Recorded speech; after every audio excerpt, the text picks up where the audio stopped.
మొదటగా నాకు ఈ సమయాన్ని అప్పగించిన దేవాది దేవుని నామానికి కూడిచిన మీ అందరికి కూడా నా హృదయపూర్వకంగా తెలియజేస్తున్నాం.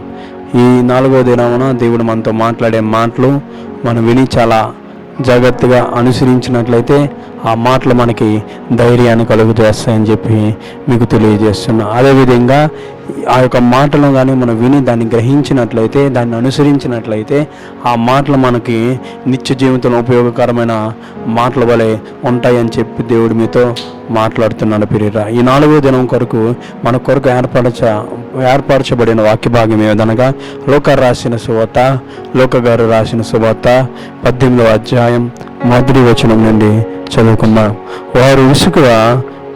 వారు విసుక నిత్యము ప్రార్థన చేయుచు ఉండవలనని ఆయన వారితో ఈ ఉపమానము చెప్పాను. దేవుని స్తోత్రం. హల్లెలూయా, హల్లెలూయా, హల్లెలూయా. వారు విసుకక నిత్యము ప్రార్థన చేయవలనని. ఏంటంటే నిన్న మొన్న ఈరోజు కూడా అదే ప్రార్థన గురించి చెప్తున్నామంటే నిజమే ప్రియరా, నిజమే. ఎందుకు తెలుసా? దేవుడు మనతో మాట్లాడే దేవుడు అన్నాడు. ఏంటి ఆ మాటలు అంటే తెలుసా ప్రియరా? మీరు ఎక్కడ ప్రార్థన జీవితంలో నుండి తప్పిపోతారో అని చెప్పి, ఎక్కడ దేవుని యొక్క మాటలు విడిచిపెట్టి మీరు తొలుతారో అని చెప్పి దేవుడు మరలా ప్రార్థన గురించి మీకు గుర్తు చేస్తున్నారు ప్రియరా. ఏంటి ఆ మాటలు గుర్తు చేస్తున్నారు అంటే తెలుసా ప్రియరా? మీరు విసుకక నిత్యము ప్రార్థన చేయవలనని ఆయన వారితో ఈ ఉపమానము చెప్పను. నిజమే, ప్రార్థన ఏముంటుందో తెలుసా ప్రియరా?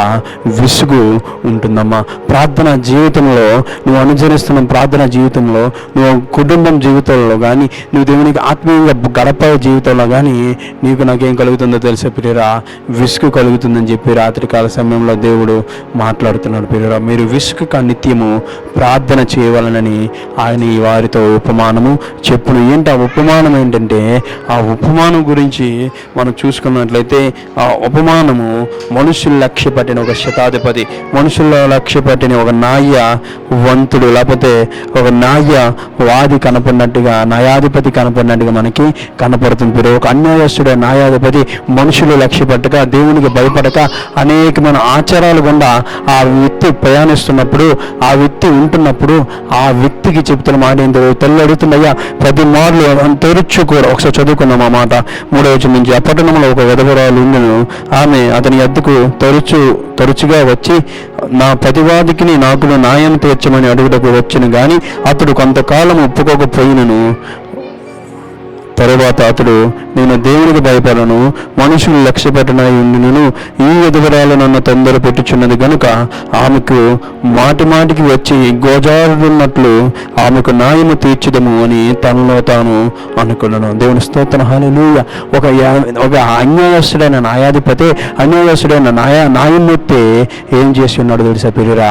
ఆమెకి న్యాయము తీర్చాలని ఆలోచన తనలో తాను పెట్టుకున్నాడంటమ్మా. అటువంటిది దేవుడు ఎందుకు ఈ మాట మీతో చెప్తున్నాడో తెలుసా ప్రియరా? నువ్వు చేస్తున్న ప్రార్థనలో నీకు విసుగు కలుగుతుంది.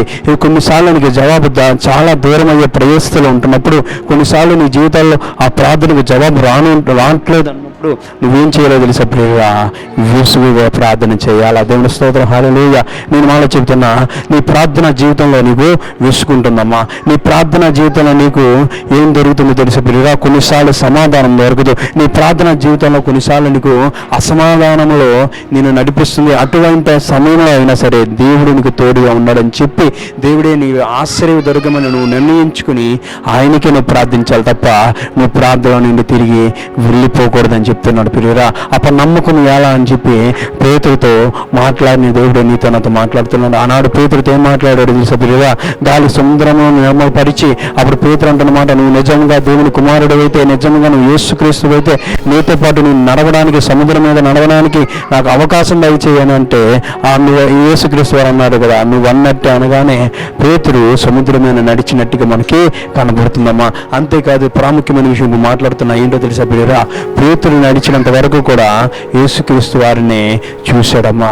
ఎప్పుడైతే పేతురు యేసుక్రీస్తు వారిని చూడక గాలి వైపు చూశాడో అక్కడ ఏమైపోయాడో తెలిసి పెట్టారా, మునిగిపోయాడమ్మా. దేవుని స్తోత్రం, హల్లెలూయా. నువ్వు దేవుని వైపు ఎంత కాలంగా నువ్వు చూస్తూ ఉంటే, దేవుని వైపు ఎంత వరవేదన చూస్తుంటావో, ఎంత కాలమైతే దేవుని వైపు చూస్తుంటున్నావో, నీకు దేవుడు ఆ ప్రార్థన జీవితం ద్వారా, నీ ఉపవాస ప్రార్థన జీవితం ద్వారా, దేవుడితో సన్నిహితమైన సన్నిహితమైన సంబంధం ద్వారా, సహవాసం ద్వారా దేవుడు నువ్వు నడిపించే వ్యక్తిగా ఉన్నాడు ప్రియరా.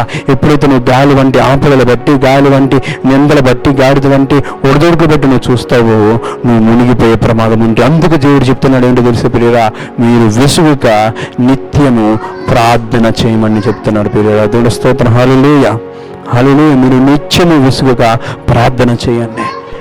నీ జీవితాలు నెమ్మదిలేని పరిస్థితులు ఉంటున్నప్పుడు నిత్యము ప్రార్థన చేస్తున్నానయ్యా, కానీ నా జీవితంలో నెమ్మది దొరకట్లేదని చెప్పి నేను అనుకుంటున్నాను. మీరు విసుగుక దేవునికి అడిగే ప్రయత్నం చేయమంటున్నాడు.